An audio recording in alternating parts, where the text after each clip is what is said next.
My name is Ted Zuur. Sometimes I'm known as Anthony Boynton.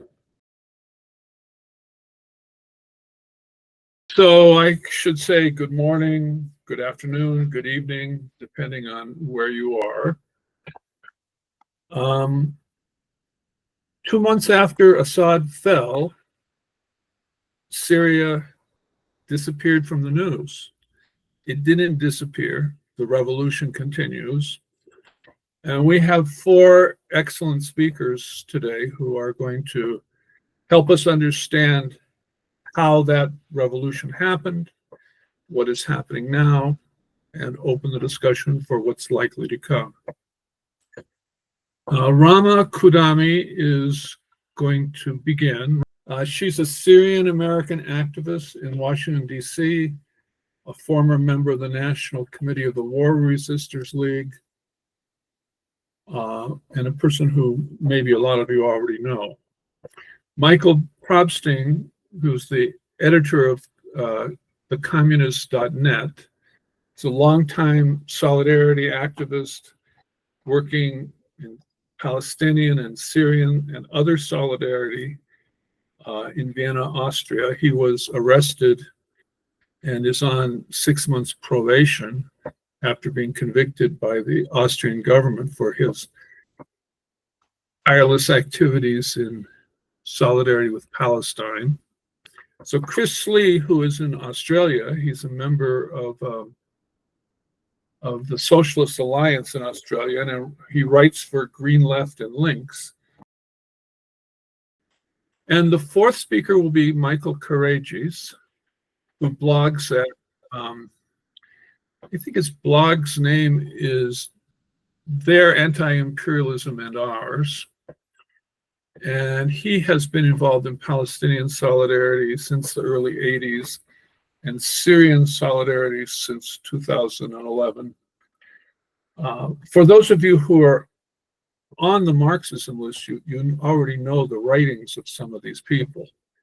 So I don't need to tell you more about them. Okay. We expect things to be comradely and civil, even though we also expect people to have different points of view. So with that, Ramah, please go ahead. Thank you so much, Ted, and thank you everyone for hopping on today to have this important conversation. So I'm Ramah. I'm based right outside DC.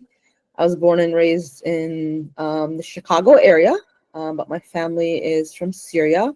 My family's from Damascus. Both my parents were born and raised in Damascus, but my mom's side of the family is originally from Hama. I have not been to Syria since before the revolution in August 2010, and I'm very excited to go as soon as I'm able to. I'm just waiting to see. Maybe if the weather gets a little warmer, my aunts were like, "It's cold. The electricity is in and out. So just wait till the spring." I felt like they were worried if they can't come. They can't take care of us like they want to after such a long time. But yeah, I think these are feelings that me and a lot of Syrians are having, those that have been able to return home these last 2 months. It's been absolutely beautiful to see them posting on their images, and then those who are eagerly awaiting their ability to go back as well. And so I think it's fortuitous that we are meeting today, January 25th, which is, 8 weeks since the fall of the Assad regime. And also it marks 14 years since the start of the Egyptian revolution, which is one of, the starting points of this conversation around Syria. The revolution in Egypt started after the uprising in Tunisia started in December of 2010.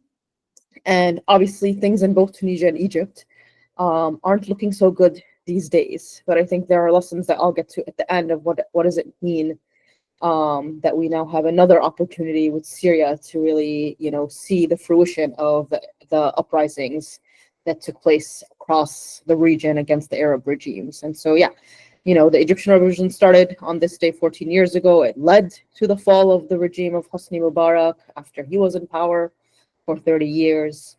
It happened in the midst of, like I said, uprising from Tunisia to Libya to Bahrain to Yemen to Syria and beyond. The millions of people that took to the streets, with that iconic chant that people want to follow the regime. And this, in Syria, and I always like to remind people, because as Ted said, the news was on Syria for like a couple of days, and now it's not. Syria's no longer even part of a lot of conversations. So I always take an opportunity to let's ground ourselves back into what was happening in Syria. What was this revolution all about? Because to be able to see it through, we need to always remind ourselves of the principles and demands of the revolution. So it started against, obviously, the Assad regime that had ruled the country since the 1971. The youth in this village called Dar'a were inspired by what was happening across the region. They painted simply freedom slogans on the walls of their city, and the regime reacted violently, arrested them, tortured them, and that sparked even more protests, which were met with more tanks and further violence, which brought out then protesters across the country from Homs to Hama to Aleppo and beyond. And thus the revolution was born. And, so much of what we've talked about in these last 10 years, sadly, and makes sense in some ways, but also, unfortunately, I think a lot of times we get sucked into the violence and the geopolitics, but this misses a lot of what's happening on the ground, of day-to-day people resisting, day-to-day people trying to build upon the revolution and what they want to see in their futures. And it was beautiful and inspiring, and things that, especially as we're now a week into the Trump administration and the Trump regime, and an important reminder of what we need to do in this midst of time, to think creatively, to think of the civil disobedience that we need to do.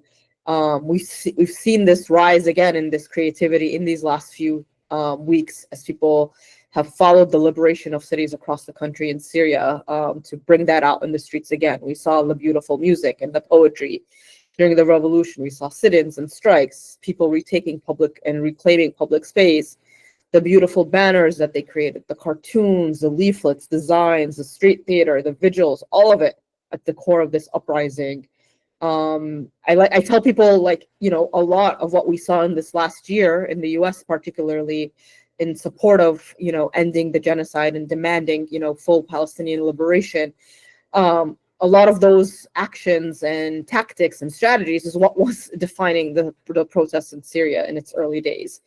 And for a country at the time that obviously was under complete regime control, it was really truly inspiring to see what people were able to do once they got beyond the fear that they had lived under for so long.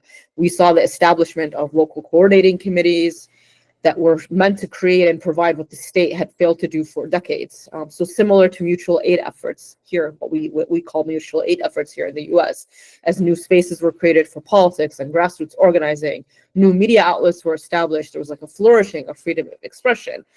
And then, unfortunately, what happened was Assad and his backers, Iran and Russia, responded with ruthless violence. The bombing of hospitals became the norm. So we've seen, obviously, Israel bombing hospitals in Gaza for the past 470 days. That was a norm that the Assad regime had established as well. The widespread use of chemical weapons, torture, imprisonment, siege, all used as tactics to destroy the uprising and the people's ability to resist. And then millions of people forcibly displaced, whether internally or tens of thousands forcibly disappeared, hundreds of thousands killed, refugees across the region. And to be honest, I think most people would have told you that, pre-December 8th, so 2 months ago, that things were pretty bleak. Things seemed really bleak in Syria these last few weeks. And most Syrians would have said, for now, Assad is staying in power, and he's going to stay in power for a while. And yeah, we saw amazing things happen in this short time period between the end of November and early December. So what was it that took place that, again, we can potentially think about inspiration from? One thing to note is Assad had been mostly normalized at that point across the region. And I think that obviously, frustrated a lot of people who had been in opposition to him, of just wow, he's being normalized. What is going on? What is then the opening that we can push back on this normalization? Because as long as he's being normalized, there's, people are, that's even a harder than step to take in terms of continuing the revolution against him. At the same time, Assad and his backers had been using this, this welcome back that the regimes across the regions have been doing to escalate, particularly in Idlib, and for over a year at the point when the opposition started its push against the regime, this latest push against the regime that led to the fall. And this escalation particularly had been because, Idlib continued to be the center of, the quote unquote free Syria part at that moment of time, of where Syrians across the country had gathered, had been forcibly displaced into Idlib over the years. And that was kind of one of the last remaining remnants of a part of Syria that was free from regime control. And they had been escalating for over a year in order to try to retake it back. There was also, so Idlib, for folks who the map, Idlib is obviously in the northwest part of the city. In the southwest part of the country, there were also this past year, before the fall of the regime, protests in Sweda. For folks who don't know, Sweda is a very Druze heavy population. The Druze, for a long time, because of the regime, the way the regime used sectarianism for its advantage, is to scare minorities in the country against, oh, you don't know what's going to come replace us. Whoever's going to come replace us is going to come after you and butcher you, etc. And so, but since September 2023, there were actually protests against the regime in this part of the country. So that was also a kind of a new development. I think people a lot of time think that, like, yeah, the protests happened in the early part, then kind of the militarization led to, like, the militarization part, and all the protests and things died down. That's not true. Different parts of the country continue to protest at different points, continuing the demands of the revolution. I think I would also add, in terms of, there was obviously an opening for the rebel groups to push back at the end of November and December, particularly because Hezbollah and Iran's engagement with Iran weakened both of them militarily. As well, I would say Russia's engagement in Ukraine also added to that. So there's this, like, mixture of forces that came together that provided this opening. And yes, I want to say, like, geopolitics is part of the narrative. I'm not going to deny that geopolitics are not part of it. But I think we need to remember that the fighters who started this offensive are fighters who were returning to their homes, reuniting with their families. Again, like I mentioned, folks in Idlib are actually from across Syria. These are folks who were, a reminder, the UN, what it would do when the Assad regime would lay siege on a certain part of Syria, the UN would come and negotiate with the regime, and then eventually, in order to lift the siege, all the fighters and their families would be forcibly displaced from their homes into Idlib. And so the UN, in order to solve the war crimes of the Assad regime, would help commit another war crime, which is forcible expulsion of these communities. So when people were returning, when this offensive started, the fighters were going home to Aleppo, to Hama, Homs, and then other folks in other part of the countries were inspired to also then be like, we're going to advance ourselves. And then obviously we saw the freeing of tens of thousands of prisoners, the beautiful sights. I was watching videos this morning of Palestinian prisoners being freed as part of the ceasefire deal, and it's just like, the number of prisoners who've been freed these last 2 months has been incredible. And again, hopefully something inspiring for us in the United States, especially those of us who are, who consider ourselves abolitionists. And yeah, Assad fled like the coward he is. Free Syrians have celebrated for the last 2 months, like the early days of the revolutions. The people defeated Assad, and frankly, they defeated the global conspiracy against the revolution. A lot of times, we hear questions about the conspiracy was against Assad. Conspiracy was always against the people and their revolution. So I'm going to take 2 more minutes to just say what now, and hopefully that we can have discussion later more. I continue to be optimistic about what's been happening in Syria. Some things have very much surprised me. Some things have been upsetting, but I think most people are continue to be optimistic. And I think I want to stress that we need to trust the people on the ground. A lot of Syrians understand what the principles and demands of their revolution are. And I have a lot of optimism that those principles and demands are going to continue guiding them as these next few months and years come out of like, what is Syria going to become now? I want to remind people that, like, in fact, folks in Idlib, in this last year as well, before the fall of the regime, were protesting against Hayat Tahrir al-Sham, HTS, which is the group that was ruling Idlib at the time, and one of the main groups who led the offensive against the regime that brought it down in these 8 weeks ago. They were protesting against HTS in terms of like, why are you, repressing our activism? Why are you imprisoning our families? They were demanding the fall of Jolani, who's now, in charge of the caretaker government at the moment. So these are people who will continue to make the demands that they want. I think what we're also seeing is a lot of rampant Islamophobia in terms of how the global community is responding. All these questions, these journalists showing up and asking questions like, what is the future of alcohol in the region? And oh my God, did these people shake hands or not, between men and women? And people are uncovering mass graves. So this like ridiculousness obsession, I think, is something we need to be very aware of. We need to be thinking about how do we, as people who identify as leftists, create space and support for leftist organizing, because we already see, just this last week in Davos, the current Syrian foreign minister was there and talking about, pretty much talking about a neoliberal economy for the future of Syria. And that may be what is going to happen now, but we know that's not going to be actually the solution. So what is our role in supporting, leftist voices in this moment at time? And our role, we know capitalism is the global economy. So how are we helping dismantle that? So us and them all have an ability to create an economy that actually works for all of us. And I want to know, I think sometimes the analysis these last 2 weeks is so disconnected from what folks on the ground are talking about and concerned with. It's always fascinating when I have confos with my aunts, what they're concerned with versus what like the online personalities are talking about. I think we need to be continuing to push for accountability for all war crimes, including, the groups that are now in charge, some of the groups that are now in charge in Syria. We need to continue to be supporting the demand from families of prisoners. They need answers. They're asking, what happened to our families, the ones we didn't find? Have they been killed? Who are in these mass graves, etc.? It is a very important part of the future of Syria.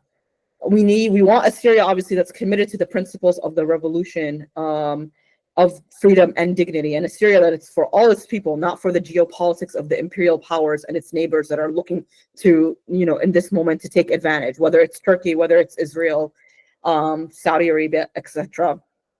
And, I think we need to be careful about, again, counter-revolutionary forces. I started my talk about today is the anniversary of the start of the Egyptian revolution. Egypt today is not in a good place at all, obviously, considering that, we had the revolution, Hosni stepped down, but then there was the coup that overthrew, obviously, the government of Morsi and then led to Sisi becoming now what it is, an authoritarian dictatorship since 2014. So how are we thinking about how people are being able to be supported in that?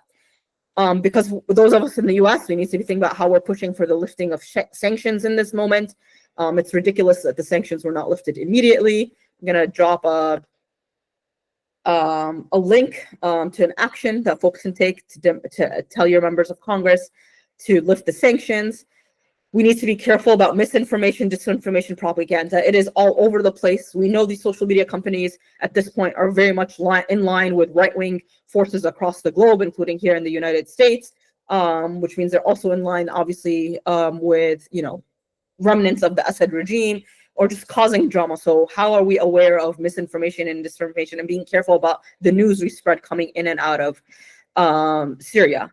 And I think the last thing I'll end on is particularly, again, for us in the United States, probably one of the biggest things we can do in addition to what I already said is, Israel has taken a huge advantage in this moment, gone further into Syria, claimed even more Syrian land than they do. And we know part of what the freedom for all the people in the region has to be is the end of the, Zionism as it is. We cannot continue with a regime that feels that the United States gives completely green light to, go ahead, kill, do genocide, steal people's land, etc., etc. So, the demand for an arms embargo continues. And I want us to think about that demand as not obviously first and foremost in support of Palestinian liberation, but it is truly in support of all forces, all people and communities in the region. And I'll end there. Thank you. Thank you, Ram. So Michael Pröbsting, you're next. Go ahead. Does it work? Excellent. Okay. Thanks a lot. My English, unfortunately, is not as good as Ramah's, and I cannot speak so quickly, but I hope you will understand me. I want first to thank the organizers for Mark and Ted for having me at this important debate. In about 10 minutes, of course, I have to limit myself to a few what I consider important questions, which progressive, socialist, left-wing activists need to discuss about when we talk about the Syrian revolution. First, among left-wing forces, there is a discussion. Was the 8th of December last year, was this a coup d'etat, or was this a popular revolution? In my opinion, it's clear this was a popular revolution. It was not a coup. The revolution of 8th of December has been a result of the revolution which started in March 2011. Of course, the final phase, which started on the 27th of November, was characterized by military offensive of rebel forces.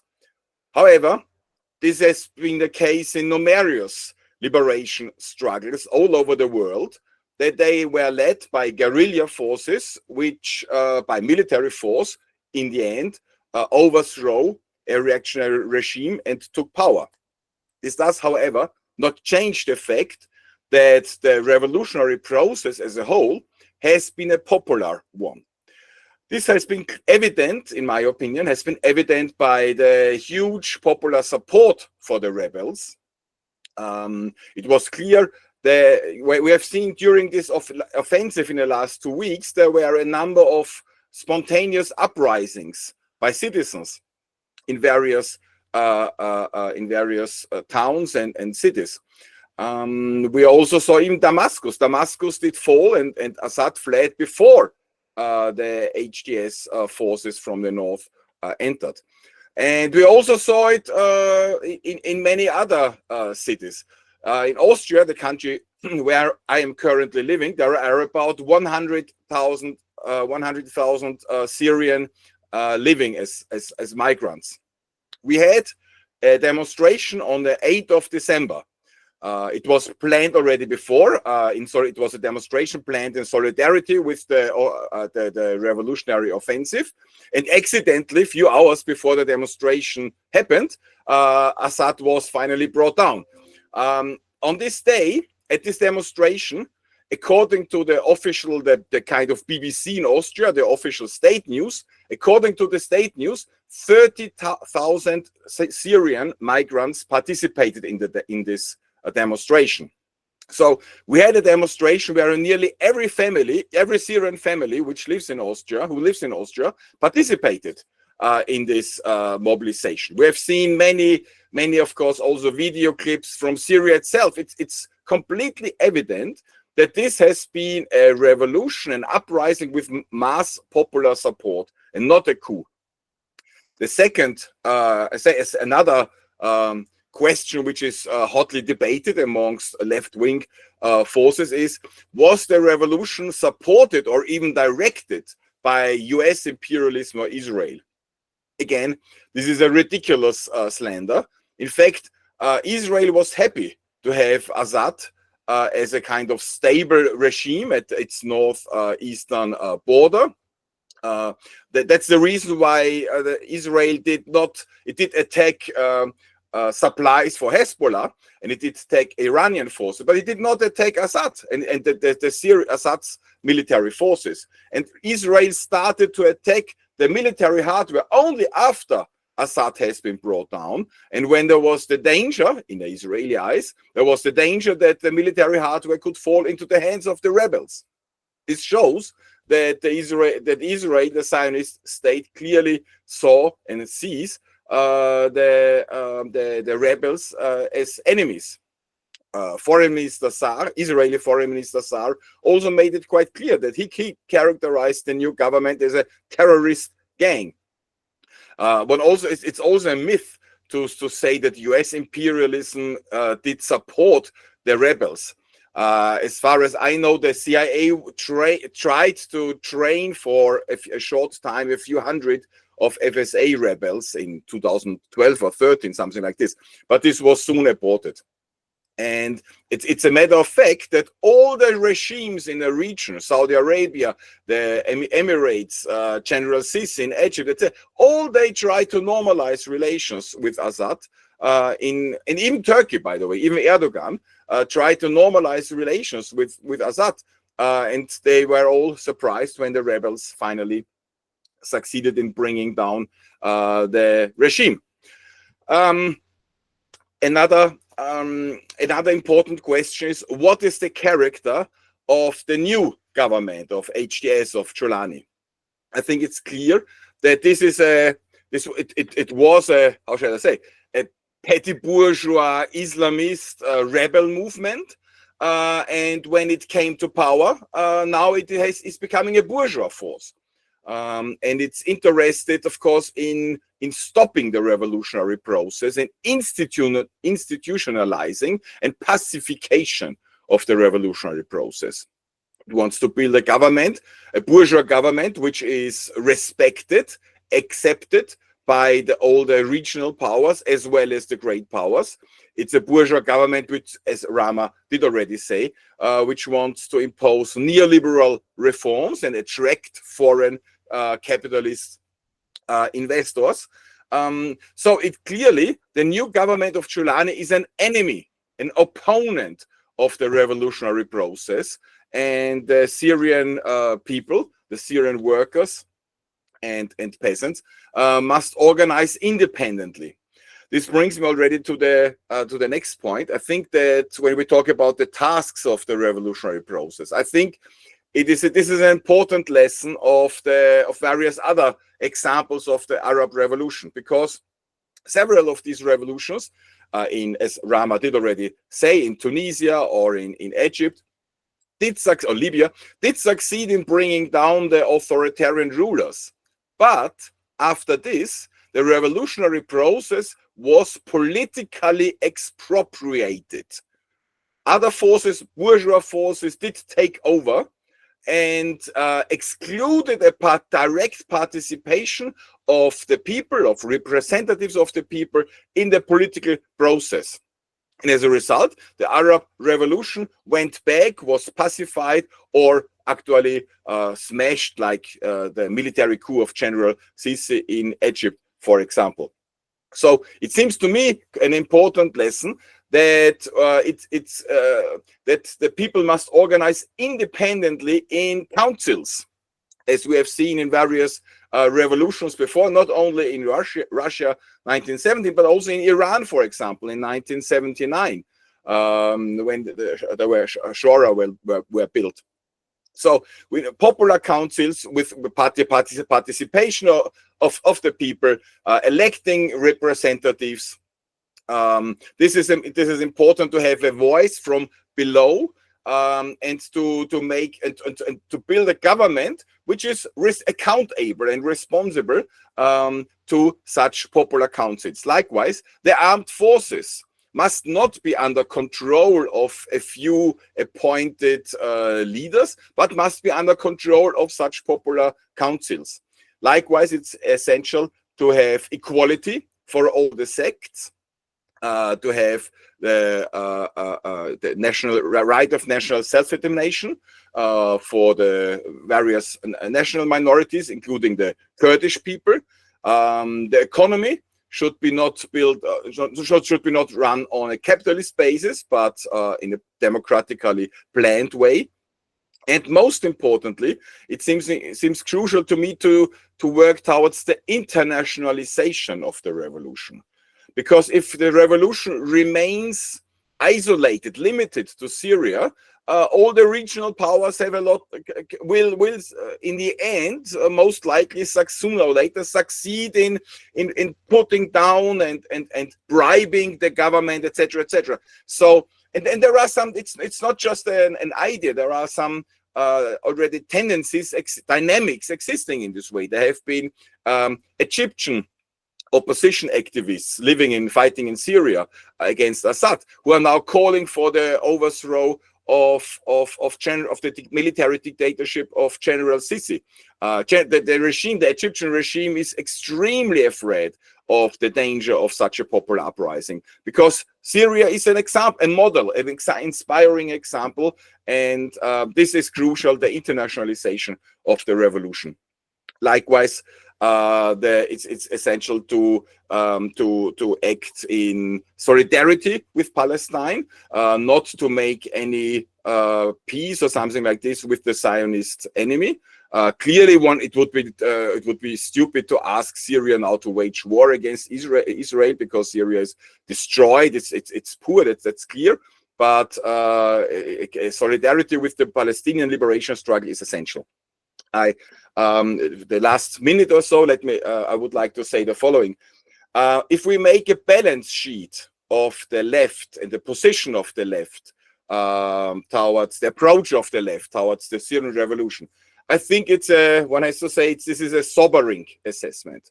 I believe I'm not exaggerating if I say 90 to 95% of all left-wing parties were either pro-Assad or took a neutral position.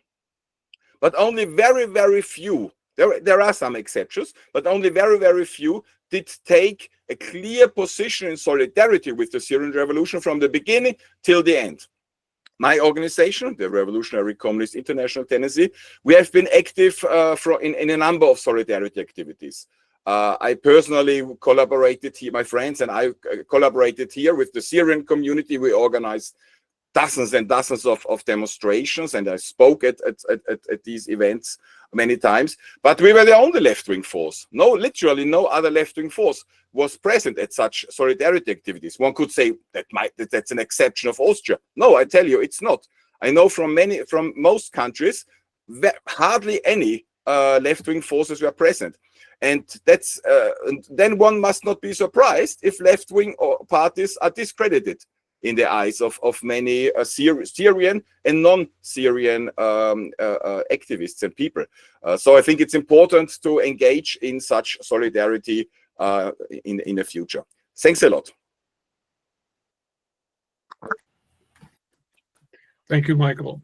And okay, Chris Slee from Australia is next. Well, my talk will focus on the revolution in northeastern Syria, which is the area where most of the Kurds live.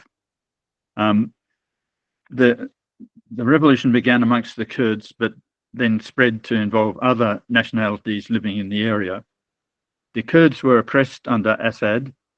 Many were denied Syrian citizenship. They were said to be, they came from Turkey or something, and therefore they were denied Syrian citizenship.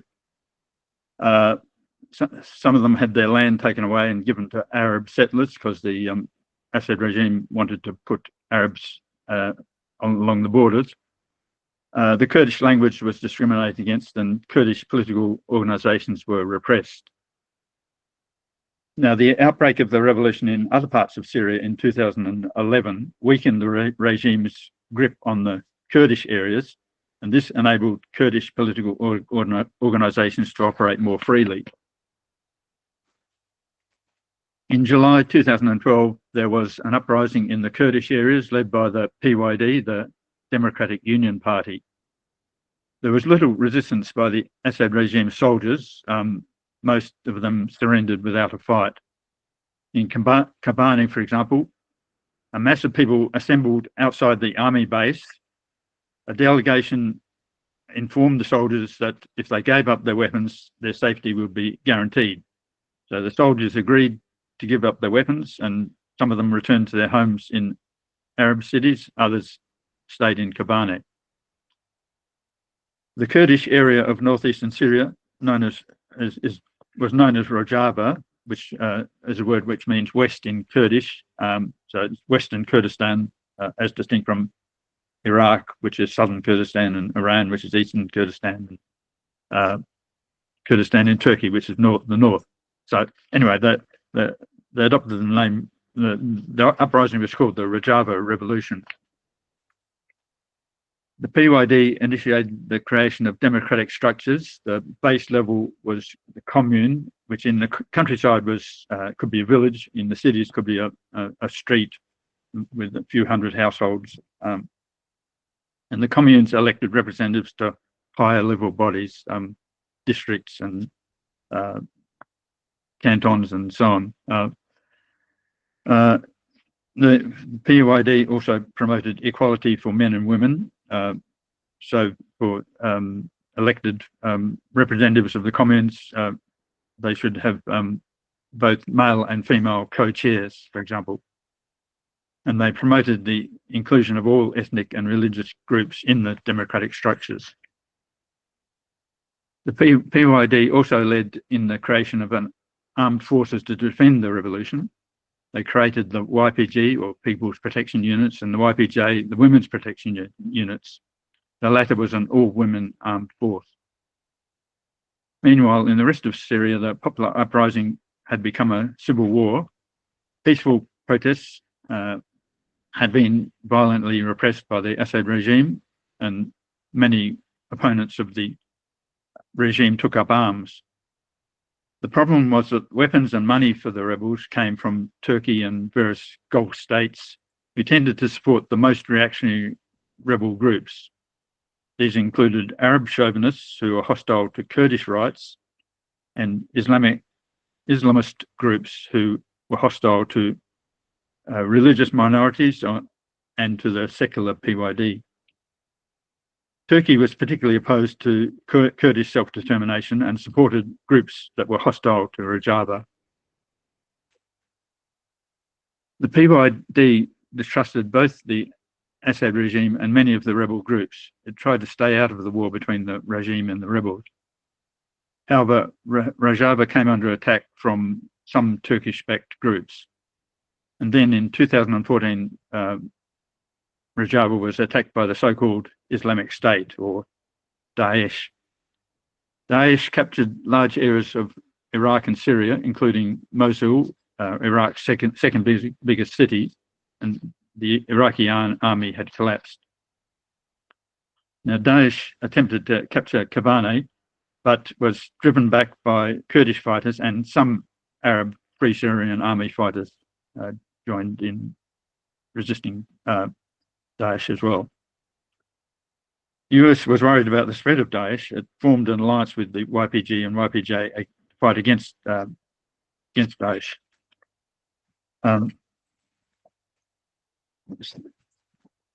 Now, this was paradoxical because at the same time the United States was supporting Turkey in its war against the PKK, the Kurdistan Workers' Party, in Turkey and in northern Iraq. The PYD followed the ideas of imprisoned PKK leader Abdullah Öcalan, and the Turkish government viewed the PYD and PKK as essentially the same. However, the US was supporting Turkey against the PKK while also supporting YPG and YPJ against Daesh. So that shows the complications of the situation. Over the next few years, Daesh was driven out of northeastern Syria. The alliance between the Kurdish YPG and YPJ and some Arab rebel groups led to the formation of the Syrian Democratic Forces, or SDF. As the war against Daesh continued, more and more Arabs joined the SDF. As the SDF drove Daesh back, more and more areas populated predominantly by Arabs came under SDF control. To highlight the multi-ethnic character of northeastern Syria, the term Rojava was replaced by the phrase Democratic Autonomous Administration of North and East Syria. A bit long-winded, but that's the name they adopted, which I'll abbreviate to just the Autonomous Administration. Meanwhile, Turkey gave its Syrian proxies the title of Syrian National Army. In 2018, Turkey invaded Afrin, a predominantly Kurdish area in northern Syria. And in 2019, Turkey invaded a strip of land along the border in northeastern Syria. Since then, Turkey and its SNA proxies have continued their attacks on the areas controlled by the autonomous administration. Meanwhile, in northwestern Syria, HTS had become the dominant force in Idlib province. HTS was allied with Turkey, but not totally under Turkey's control. It was relatively independent. In November 2024, as we all know, HTS launched an offensive against the Assad regime, which rapidly collapsed. But at the same time, Turkey and the SNA stepped up their attacks on northeastern Syria. They captured some areas west of the Euphrates, including the towns of Tal Rafat and Manbij. They are currently trying to cross the Euphrates. The SDF is resisting this offensive, and there's a big battle going on around the Tishreen Dam on the Euphrates River. Meanwhile, the autonomous administration is putting forward its ideas for the future of Syria as a whole. They call for a national dialogue congress, which would involve political and social organisations, as well as ethnic, religious and cultural groups, which would develop a common social contract for the whole of Syria. They also call for the liberation of the areas under Turkish occupation. They call on the new government in Damascus to join them in the struggle. Well, I don't think the HTS is likely to agree to the autonomous administration proposal, either for a Congress to discuss the future of Syria or for an offensive to drive the Turkish forces out. But hopefully they will gain an audience amongst the Syrian people beyond the north and east. I mean, some Syrians from other areas have expressed support for the ideas being put forward by the autonomous administration, but I'm not sure how widespread that is. But anyway, I'll leave it there. Thank you, Chris. Okay, we have one more speaker, Michael Karadjis. Go ahead, Michael. So, look, an enormous amount to talk about. So that's why I'm glad I went last. I might just focus the first part on why HTS. Where did this come from? That a reactionary group like HTS ends up being the force that overthrows the leading force that overthrows the regime. Like as Michael said, the revolution in December was a culmination of the much broader, the very diverse and democratic revolution that began in 2011. But of course, this revolution was I don't know, crushed, but to a large extent crushed, pushed back, and so on and so on. And this led to years of repression and stalemate. And so all the the hundreds of local councils, popular councils, and the local coordinating committees and all the rest of it were basically crushed. And so when the revolution's returned, it's returned without all of that, but still based on that background. These are the demands of the people. This still reflects the revolution beginning in 2011.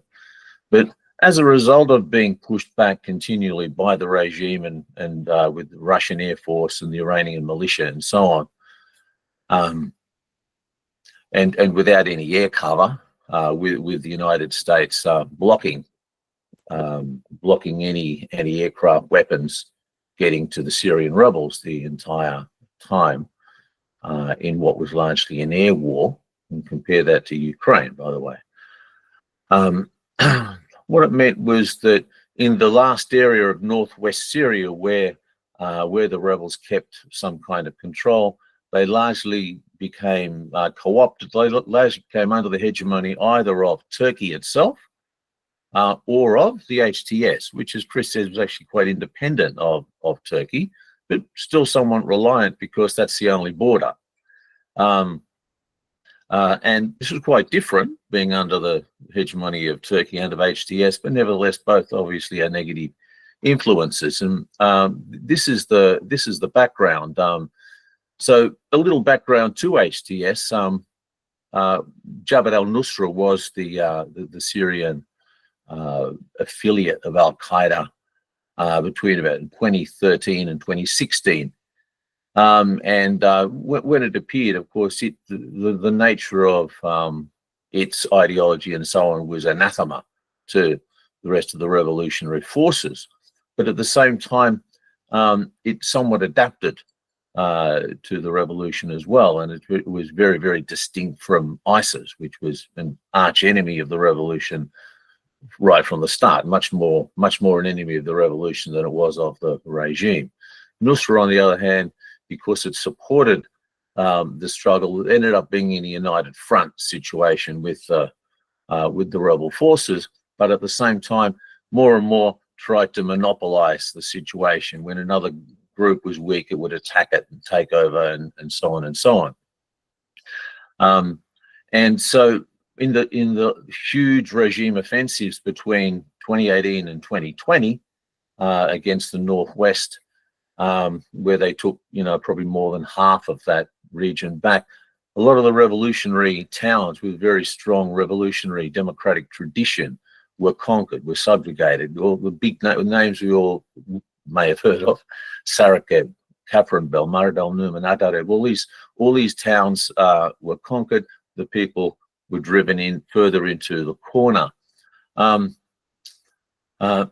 then that also had a reverse impact in a way, because the people from these towns, and also many of the revolutionary towns in the south around Damascus, which were subjugated, they all went there.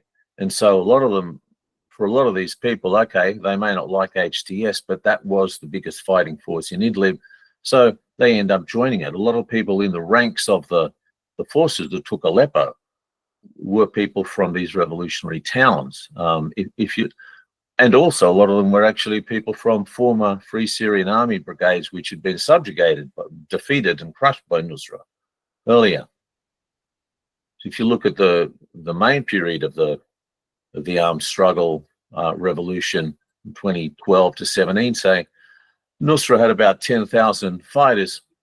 It was never more than about 1/10 of the rebel fighting force, whereas now you've got something like 30 to 50,000 fighters under HTS, which means the vast majority of the Qaeda were never in Nusra, which also means, by the way, they never had anything to do with Al-Qaeda, because Nusra quit Al-Qaeda in 2016. That's 8 years ago. That's more than double the length of time it was in it. And so therefore you got influences by these non-Nusra elements as well. And in the end, this HTS thing, yes, it's reactionary, but it's become more pragmatic over time. Not simply, like a lot of people say, not simply, because they want to get the sanctions listed, so they want to present a new face. I mean, that may be part of it. But to say that it's all superficial, I think is sort of idealist kind of idea that, well, something was Al-Qaeda, so it must genetically always be. In fact, there's been these moderating influences, but also simply pragmatism of running that statelet for 8 years. And there was already a lot of changes going on. So it's not a simple thing one way or another. Of course, it continued to be an authoritarian Islamist group, which was quite repressive within Idlib. And, as Ramah mentioned, people have been protesting against it for years. They're out in demonstrations against it. And for the most part, those demonstrations are allowed to go ahead, although sometimes they've also used violence. If we think of what accounts for the rapid collapse of the regime, and somebody did ask in the chat about the military, I mean, yes, we saw that the regime collapsed even much more than the revolution overthrew it. I mean, both things happened, but basically no soldier in Syria thought that they should lay down their life for such a monstrous, such a uber corrupt, thieving regime. And of course, they're absolutely right. Was that a change from before? Of course, it's a process. Why didn't, I mean, after all, there was huge desertion back then as well. That's where the Free Syrian Army came from, desertion from the regime army. And then, of course, a lot of other people simply fled abroad. You've got nearly 1/3 of Syrians are out of the country. That's the size of the Nakba there.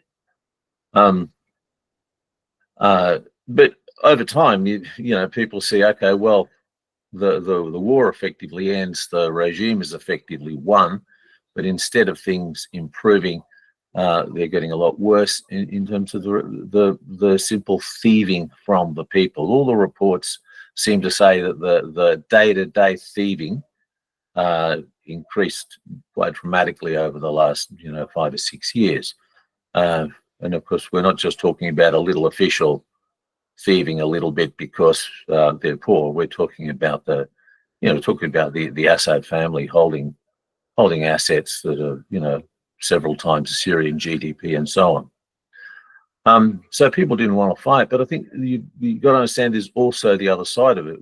I'm not sure this revolution would have been successful if HTS hadn't shown that pragmatic side, which, as I said, may be somewhat superficial, but also somewhat real in the real world. The outreach to all the minority groups,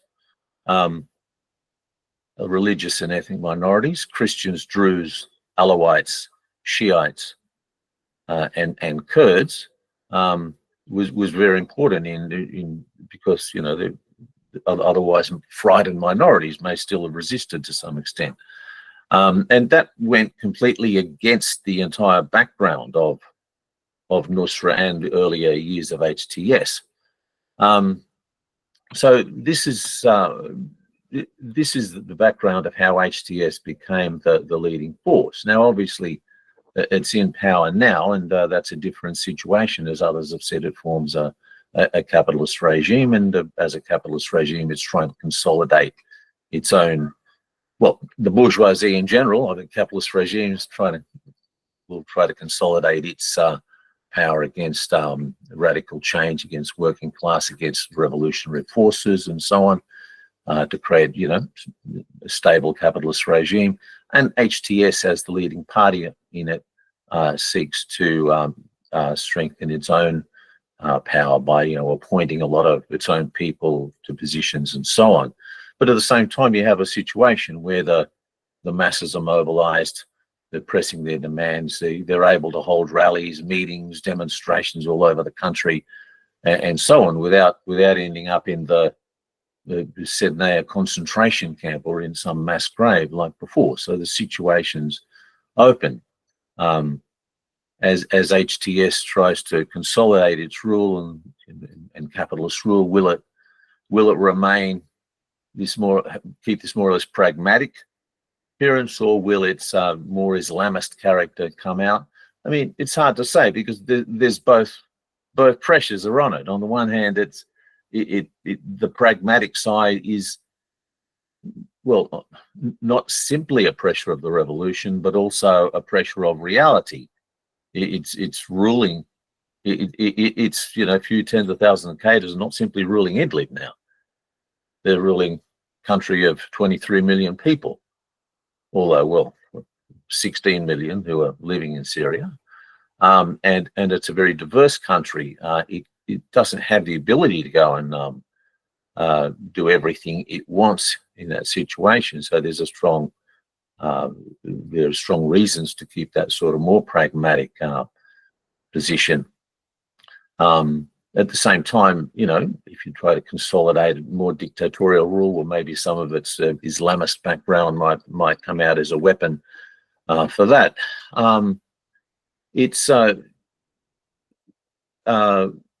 At the same time, what we're seeing is when when it does come out with its reactionary stuff, there's been a lot of pushback, and sometimes it then retreats. Okay, so at the beginning you had near the beginning you had the prime minister, the caretaker prime minister, with the revolution flag, and also the Shahada flag, the Islamic profession of faith. That came in for a lot of criticism, because that obviously represented the flag of one group, and then the next time the flag was absent. HTS announced reactionary changes to the school curriculum, getting rid of evolution and so on. Big reaction from civil society and people around the country. Then they said, well, no, these are just our suggestions. Of course, this has all to go before the National Dialogue Conference and the discussions and so on, the Constitution and so on and so on. The only concrete change is the removal of Assad worship from the curriculum at the moment. A couple of appointed ministers come out with reactionary anti-woman stuff, but it's been confronted by women's demonstrations, by public meetings of women and so on and so on. The basic line is still okay, women are free to wear what they want. They don't have to wear hijab, and so on and so on. There's been some prominent women appointed here and there. And when Gilani was asked about this, he said that in Idlib, some 60% of university graduates are women. Now, I'm not saying that this is going to last or whatever. That really just depends on the struggle, and like everything else. But this is just a situation at the moment. Its anti-worker policy should be no surprise. And I guess this is where there's quite a lot of continuity with the old regime. And that's why some of the members of the old regime's economic departments are still there and are being reappointed, because there's continuity. You're going from a capitalist regime to a capitalist regime, and so on and so on. And there's plans to retrench like 1/5 of the public service, and they're saying that the reason is because these are paper jobs just created by the regime to pay cronies to do nothing. And I don't think you can dismiss this out of hand. I think that's to some extent that's probably true. But the point is we don't trust the capitalist government to make those kinds of decisions, and we would be demanding that workers are empowered to make those decisions. There's been strikes in the education and health sector against these moves and so on, but we shouldn't exaggerate what's happened. You've had half a century of absolutely horrifically repressive rule, with thousands of communists and leftists and so on, along with 100 or 200,000 other people have been killed in prisons or in mass graves. Only now can workers come out and start organising. There's been lots of little initiatives and so on. There's been lots of little declarations and meetings and so on of leftists. And so the reality is this is all good, but this is all very small. And that's just the situation. How much time have I got left? But Michael, Yeah. why don't you wind it up, because we've given everybody a lot more than 10 minutes, but Yep, you can that's okay. 1 or 2 minutes. You want me to wind it up? You want me to finish now, or you want me to? Take a minute or two, but wind it up. Sure. Just want to say something about the Israel stuff, I suppose. Now Michael's told us that Israel's been attacking the country since the revolution, and of course that's what Israel promised for the last decade or more, that if the Assad regime falls, we will attack and destroy Syria's heavy weaponry. In other words, what they were saying all along was, as long as the heavy weaponry is under the control of the Assad regime, we're fine with that, because it will only use it against its people. There's been a lot come out since the overthrow. A lot of documents have come out of intelligence centers and so on, showing the actual direct collaboration between Israeli and Assadist officials. So with Israel bombing Iranian assets and so on, they're actually talking about it and Assad making moves to restrict Iranian positions and so on, and Israel saying, yeah, we'll just bomb here, and they say, yeah, that's okay. And so a lot of this has come out. So all this idea of the Assad regime being part of the axis of resistance and so on, we've always known it to be nonsense, but a lot of it's been revealed more so than before. Just want to say something about this in terms of November 27th. So a lot of people see, well, the Lebanese ceasefire was signed on November 27th. Then the same day, the offensive began in Idlib against Aleppo. And so to a certain mind, oh, well, that's obviously a conspiracy. I want to say this, I think Ramah mentioned that the attack on Idlib has been going on for over a year, basically since October 7th. That's why this offensive was called the deter aggression operation. Question you got to ask is why they waited so long to deter the aggression. And that's the whole point. They waited precisely until the ceasefire, precisely in order to not help Israel, precisely in order to have nothing to do with Israel. Once that ceasefire was signed, basically meant Hezbollah had to move up to, above the Litani River. So Iranian arms going to Hezbollah, etc., from then on actually were irrelevant in terms of the defense of Lebanon. They'd have to arm the Lebanese army for that. And so that was the point they launched the offensive. Okay, thank you very much, Michael. Okay, so I will take David, and then I want to say something unless somebody else wants to get in line in front of me. Go ahead, David. Sure.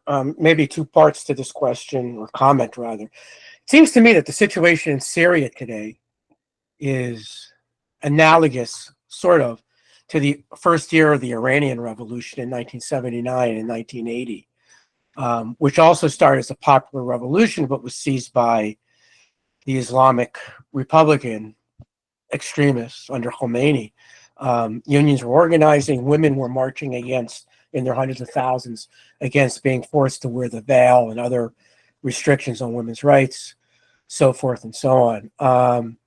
And I'm just hoping it doesn't go the way of the Iranian Revolution. This is sort of like one of the big question marks that people have, considering the military leadership of the revolution in Syria today. I'm glad to see this pushback. I didn't know that, and Ramah talking about that was enlightening, and I'm glad. I didn't know that this group opposes the teaching of evolution. I'm curious if that's like an Islamic, is a Muslim position at all. I've never heard that before, so I'm kind of curious. Just a small point on history. The United States funded the Free Syrian Army after 2012 to the tune of about $1 billion. People are sort of wondering where that money went, because at no point, to my knowledge, and I'd love to be corrected, did the Free Syrian Army ever launch an offensive against the government, against the Assad regime.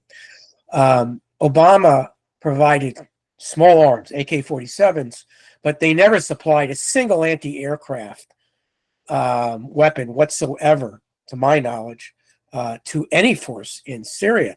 I used to watch in horror as these Assad government helicopters would drop barrel bombs over Aleppo, and I'm wondering, they're just sitting there as perfect targets, and nobody is shooting at them, or at least not shooting at them effectively. And I think that the arming, so-called arming of U.S. supported forces was mostly mythological and not reality, the way I see it.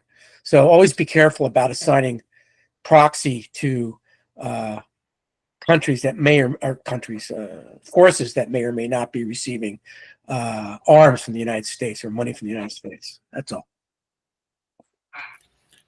Okay, I think, Mark, you have your hand raised. Go ahead. Rose asked the question, and I think I'll just kind of build on that. And Rose asked, what changed for the collapse of, the military that was backing Assad? And I'd ask the speakers to comment on that, and also to what extent is the Ukrainian war and the neutralization of Hezbollah, Iran, and the destruction of Hamas, maybe I can say that. Certainly the neutralization of Hamas affected that situation. So Art Young and then Omar Sherrife. Go ahead, Art. I wonder if the panelists or anyone else could comment on the reaction to the Syrian revolution of the international left. But from a particular angle, let me explain. It's my view that the concept of an international left is today not very useful, has been essentially destroyed by the counterposed reactions to the war in Ukraine, where there's a very clear polarization. And also to a degree to the reactions to the first Syrian uprising. Because the concept of an international left presupposes a common theoretical and, if one wishes, moral common basis. And I think we can no longer say that. I mean, on, for example, Gaza, Palestine, there's a, broadly speaking, common view and a common participation in the struggle. That's clearly not the case with Ukraine. And there is certainly a sign of a similar polarization in the reaction to the fall of Assad. For example, Tariq Ali comparing it to Israel's victory in the 1967 war, the worst thing to happen to the Arabs in the region since that war, or others who have deeply regretted the end of the Assad regime. So all of that by way of preamble to a simple question that people might, to what degree do you think that the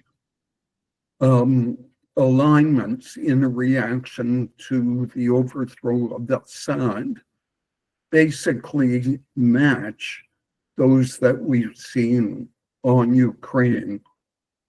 Or are there exceptions? For example, significant forces on the left internationally would not take a position that I think most of us share on Ukraine, reject that, for example, the question of arms to Ukraine, but who have reacted positively to the recent developments in Syria. In other words, is there a one-to-one match? Or are there, from a certain point of view, indications of divisions among forces that, because of their position on Ukraine and elsewhere, I would qualify as campus? That's it. Okay, thank you, Art. Omar, go ahead, please. Hi, comrades. Just on the collapse of the regime. So the way it was put to me by Syrian activists and socialists was that two things happened. Marxist argument, but the weakening of Iran and the Iranian axis through the Gaza war was a factor, and that Iran is sort of is defensively positioning as a result of that. But in terms of in terms of the weakness of the external supports for Assad. But then in terms of the internal degeneration of the army, they argued that since 2018, before 2018, the narrative was the country is being destroyed by the rebels and the revolution and the chaos, and that to some extent held. But then after the sort of peace negotiations that happened, things stabilized and basically everything got worse, and economically speaking. And so basically even the regime's base came to believe that this regime was an absolute disaster for the country. And so there was very, very, very, very little support. And really the regime was standing by default, and the slightest push basically sent it tumbling. Which is a reminder about the significance of the economic catastrophe, which really gets overlooked a lot, I think, internationally when analysing events and the economic component of it. And to some extent, the activists who are concentrated among relatively well-off, by no means well-off, but relatively well-off, less blue-collar kind of sectors. So I think that the economic catastrophe of the last sort of 5-6 years, I think, has a big part to do with it. Just one comment. The difficulty with Syria is that the left was weak to begin with, which is not their fault, but a product of 40 years of dictatorship or whatever it was in 2011. And then the regime was so brutal. So the revolution didn't look like some of the other ones that we've seen historically, and did get very messy. And so I think the two dangers is romanticization, which is a much smaller danger. The much bigger danger is dismissing the whole revolution as a fantasy, a CIA plot, or whatever. But then there is the danger of romanticization. And I think that as Marxists, as socialists, maintaining a strong independent position from HTS and the new regime is extremely important, because if we allow ourselves to be pigeonholed as defenders of the new guys just because we oppose the old regime, I don't think we do ourselves and our analysis any favors, nor do we do the Syrian people any favors, because, as people have said, the consolidation of HTS would be a disaster both economically and politically for the Syrian people. Thanks for the introductions, comrades. So thank you, Omar.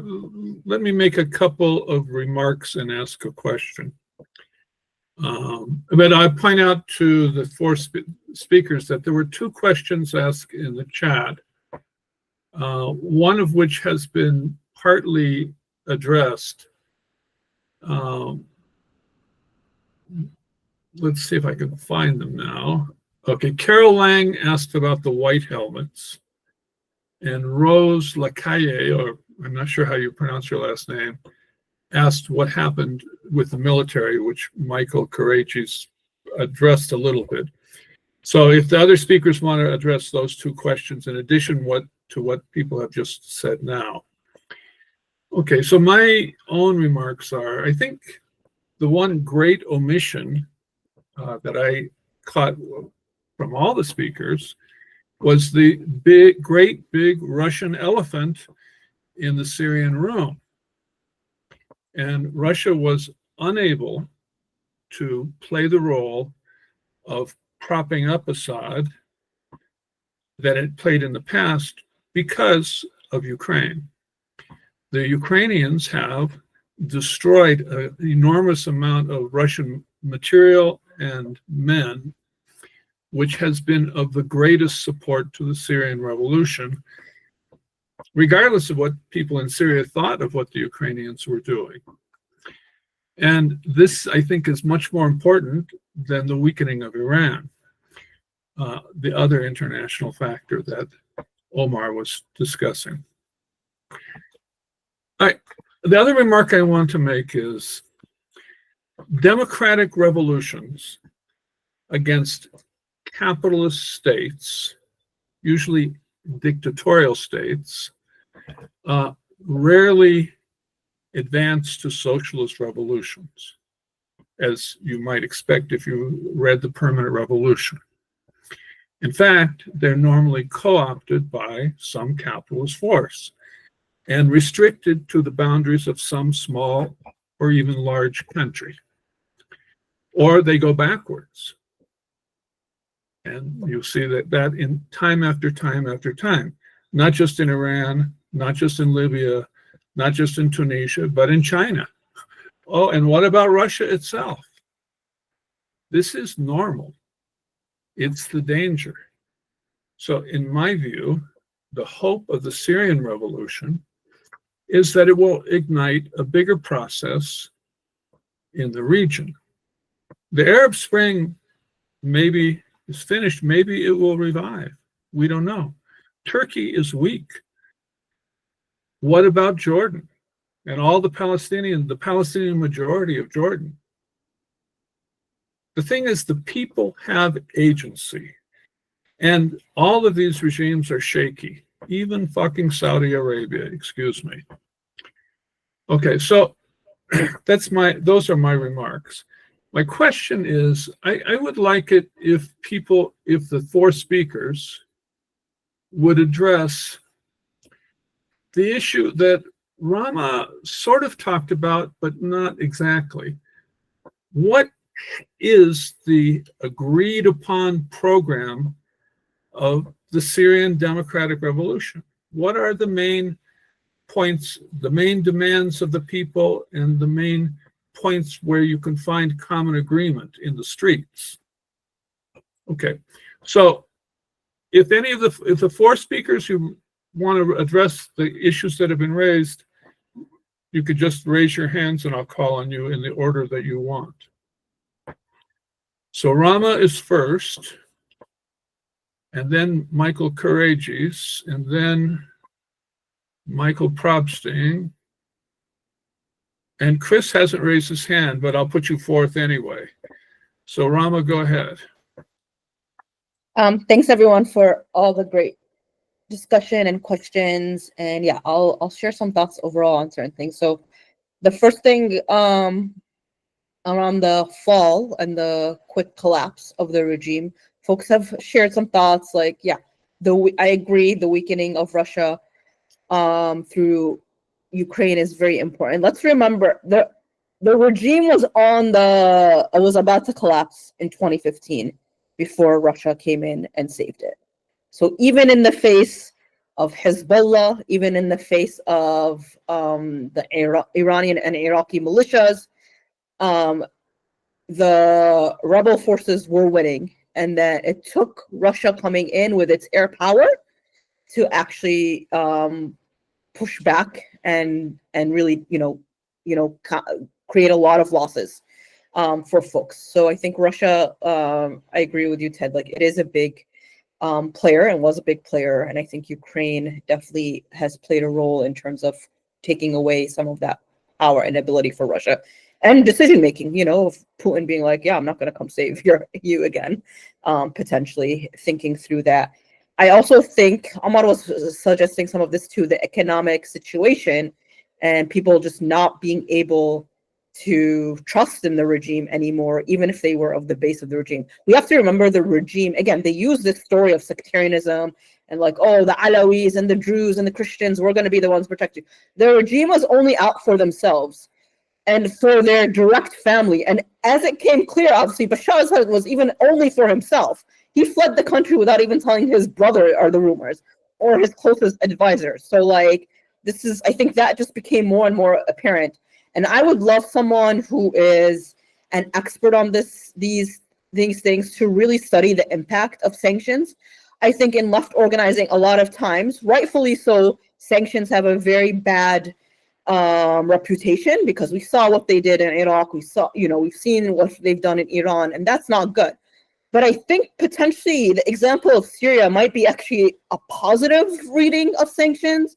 But I'd love someone who can study it not from the viewpoint of someone who's pro-sanctions or anti-sanctions, because I think a lot of the conversations around sanctions were really divided on that. But can we get a good reading of what the impact of sanctions were really on? I think this also the conversation someone brought up too about like the role of U.S. funding. The U.S. did fund a lot of things, obviously, but the funding was very clearly the instructions that were given were you're fighting ISIS, you're not fighting the regime. So that's a reality too that also I think impacted the ability then of rebel forces to win out years ago, again, before that. In terms of what, the future holds, and I think this also, I'll address a little bit some of that Art's question around the international left and the role. I think it is way too early to be thinking, like what is an Iran situation, or even I was like, oh, is Egypt a situation, or people who are like Libya, which is, I think the Libya example is the most ridiculous, of just like there's been massive murders and long before, obviously for decades now. And I do think sometimes, honestly, people who make these comparisons, they're not doing it out of any like real concern with either the Libyans or the Egyptians or the Yemenis or the Syrians. It's just the way they just don't want to play whataboutism instead of actually having real conversations. And I think, Ted, your question about what is the demands now? Yeah, what is the program that we're building? I think that what's beautiful, and we have to remind ourselves, is there hasn't been, and Yassin Haj Saleh talks about this, there hasn't been a politics in Syria for decades. So what has been happening with the early stage of the revolution, and hopefully now, is people are developing a politic and making the space to have these conversations of what actually do we want? What does Syrians as a whole want? What do different parts of the country need? Chris talked about the Kurdish issue, that's a whole discussion in and of itself. Now there is space to be having that conversations. And I think that is something that like we need to appreciate. And we sometimes, because, for those of us who are, in more free, quote unquote, countries like Western countries, don't appreciate even how closed, even those openings are a big deal for these folks. And so that to me is where the hope lies in terms of like these conversations are happening. Yes, the people in power may not be the ones we want in power at the moment, but there is an opening that has not been there for decades and decades and decades. So what then, again, is our role to support that? And I think I'd love to think more about our role, again, of just like, how do we make sure the U.S.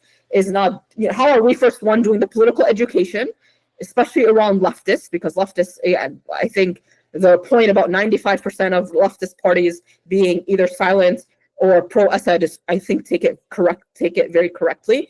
So how are we spreading doing the political education like this in leftist spaces in where we are, and how are we controlling our governments and ensuring, particularly those of us who are supplying weapons to all of these regimes, ending that? Because as long as the weapons are flowing, the folks in the region are in trouble in terms of being able to truly be free from these regimes. And I'll end too in terms of like, when we talk about what is kind of this future, and a lot of the conversations that have been happening is this like Islamist versus secular. And I think to me, that's just too simplistic of an analysis. Let's be real. A lot of the people in Syria are very religious. And I think we need to square that away in terms of what does it mean where people are religious. They may be leaning towards Islamist demands and Islamist programs because that is where they are. How do we make space for support folks who are Syrian leftists, who have alternative ideas for the future of Syria? How are we making sure these conversations are, again, not steeped in Islamophobia that reduces it to what a woman is or is not wearing, or who gets to go to the bars and who doesn't? All of this like ridiculous nonsense about what the future of Syria is, and get into the meat of things and create spaces. And like I said, there's a lot of distrust potentially toward leftist internationalists because of the role they've taken in Syria and the conversations they've had around Syria.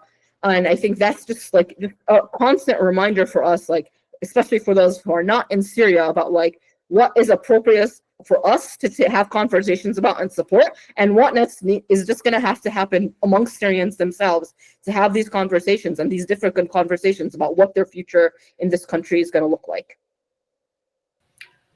Okay, thank you, Ramah. Michael Karadjis. On the U.S. arming of the FSA.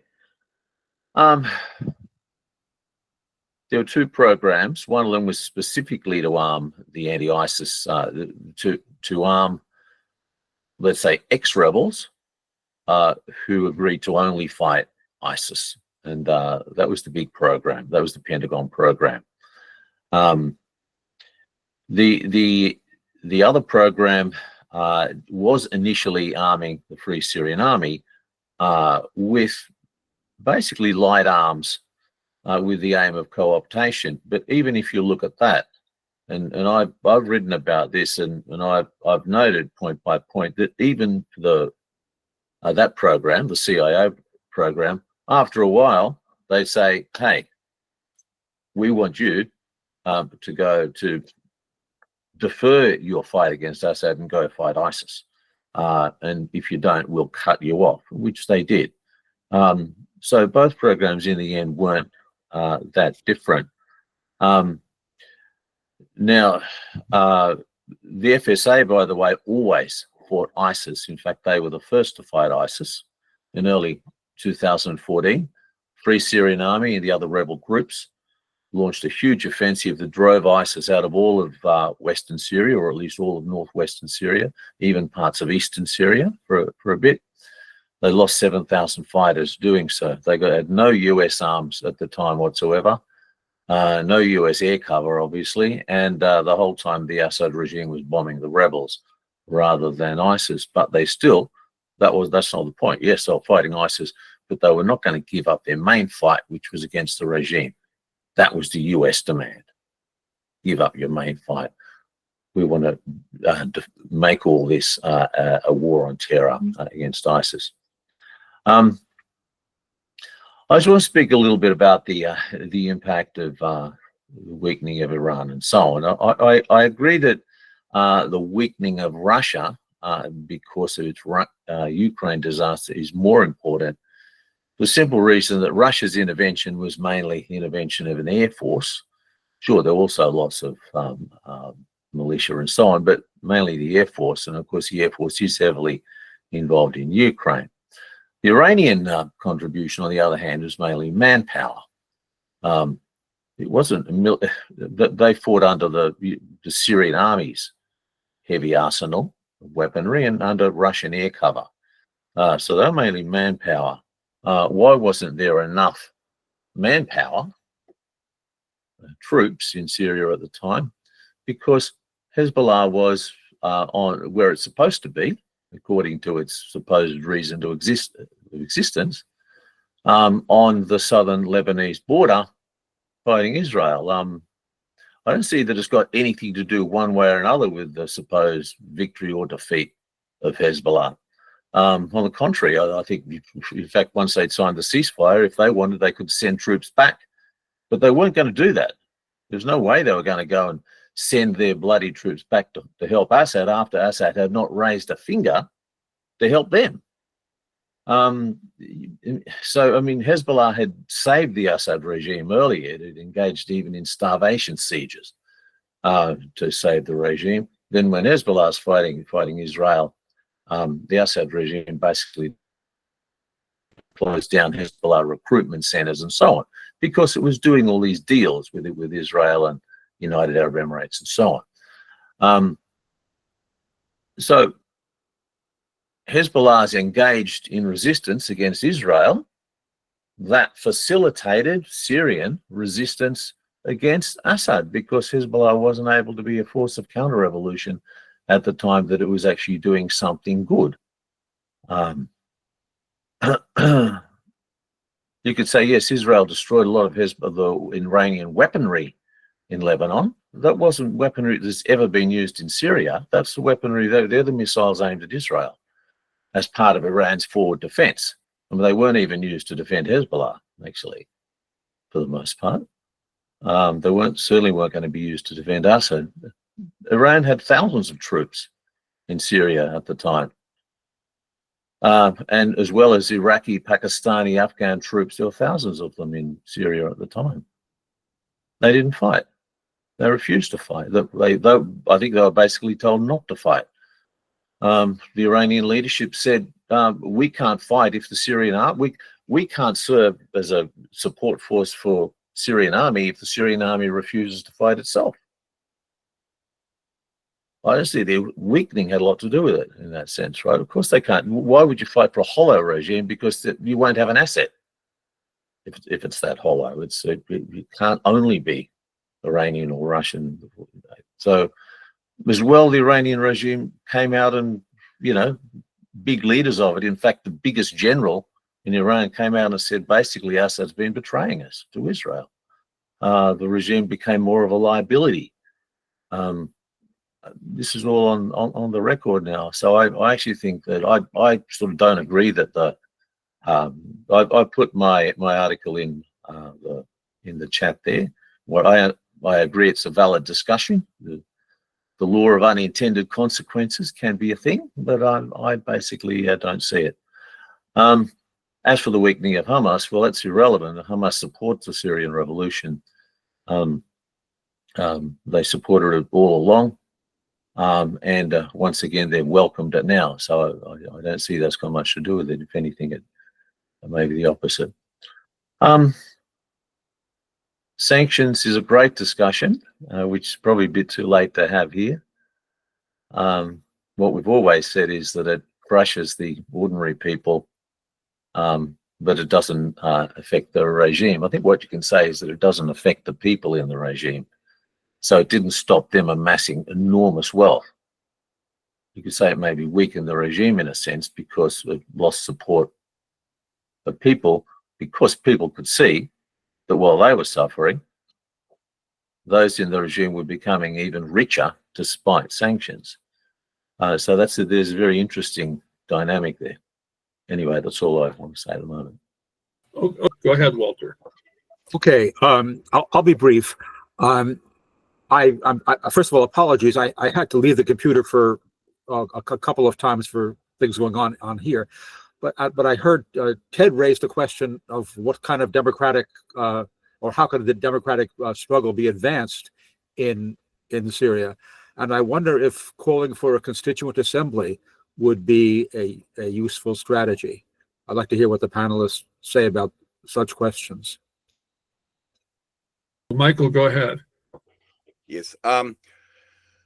Thanks a lot. The question about what happened with the Assad military, I think it has been already answered by other comrades. And the only comment I want to add to this is that Ukraine not only aided the Syrian revolution because it distracted Russian forces, forced Russia to pull a lot of its troops, its armed forces out of Syria, but also Ukraine aided the Syrian revolution by sending a number of drones to the rebels, which helped for them during the offensive on the 27th of November. The Americans, by the way, despite the myth that they would support the rebels, they never sent drones, they never sent anti-aircraft missiles, they never sent tanks. The Syrian rebels, when they started the offensive on the 27th of November, they had a single tank, one tank. So it shows that all this discussion about Western imperialist support for the rebels is a joke. I think that the one comment about the lack or the little role which the left did play in Syria, I think one has to say that the left, in the inverted commas, in Syria was what was the left? 99% in Syria. It was the communist parties. And the communist parties in Syria were part of the Assad regime. So they certainly contributed to a massive discrediting of communism, of the word communism or communist forces in the eyes of the population. Art Young asked about the reaction of international left to the Syrian revolution. I did see one commentator, I forgot now, one participant wrote that the SWP, the Socialist Workers' Party in Britain, that they, of course, did not support the Ukraine, but they supported the Syrian revolution. I have not studied every article of the Cliffites of the SWP in Britain, but I did read several of their central articles after the revolution took place, or during the offensive of the rebels, and they took a neutral position. They take a neutral position. They do not support Assad, that's true, better than various Stalinists, but they also did they did not support the rebels. I mean, does not mean that there are no left-wing forces. For example, just 2 weeks ago, we, the RCIT, we adopted a joint statement with the LITSI and UITSI, the International Workers' League and the International Workers' Unity, both international Trotskyist tendencies, mostly based in Latin America. We adopted a joint statement in solidarity with the Syrian revolution, and these organizations are also in solidarity, have been in solidarity with the Ukraine. We organized joint convoys, solidarity convoys, bringing aid to Ukraine in 2022. And finally, yes, and I fully agree with what the comrade before I spoke, Walter Daum, did say. I think that the slogan of a revolutionary constitutional assembly can play an important role because the democratic question is crucial. Finally, just I would like to say one thing. I think one question which has been discussed and which is in the mind of many people is, can a democratic revolution be led by non-democratic forces? This sounds contradictory, but the reality is, yes, it can. Because the democratic character of a revolution is not derived from the specific character of its leadership. It's derived from the objective character, the objective tasks of this revolutionary process. And in Syria, it's very clear. The Ba'ath Party has built a totalitarian state apparatus, a super Leviathan, which oppressed the Syrian people for half a century, for more than half a century. And the uprising, the struggle to bring down this super Leviathan, this has been an important democratic struggle. And we can see it now. The Syrian people, despite, as I did say before, the HTS Cholani new government, it is I oppose it, and it's not the kind of democracy you want. But no doubt, the situation in Syria now is 100 times more democratic than it was under Assad, and this alone shows this was a democratic and incomplete democratic, but a democratic revolution. And I think this is very important to bear in mind. Finally, one must not forget many democratic struggles. Think about the anti-fascist struggles in Europe during World War II. Think about various guerrilla uprisings in Cuba and in various countries in Latin America, Asia, Africa, have been led by parties which were not really democratic and which did not create really democratic governments and regimes. Still, these were democratic struggles, and it was necessary for socialists to support them. I finish. I think Chris Slee hasn't spoken. Chris, do you want to address the issues? Well, I'll take up a couple of issues. Someone, Ted asked, what is the program of the Syrian Democratic Revolution? Well, I think it's includes the issues which have been raised by the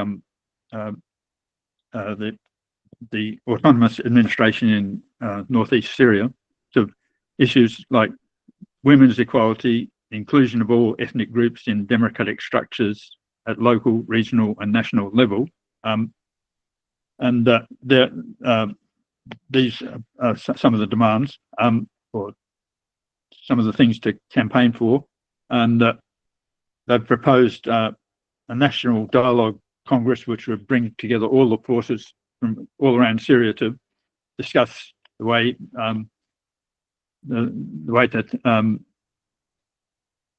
way in which Syria should be heading. So I think these are some ideas. I mean, we can't tell the Syrian people what they should do, but I mean, these are just some ideas for way we hope that things will go. I mean, whether they will go that way, I don't know. But I'll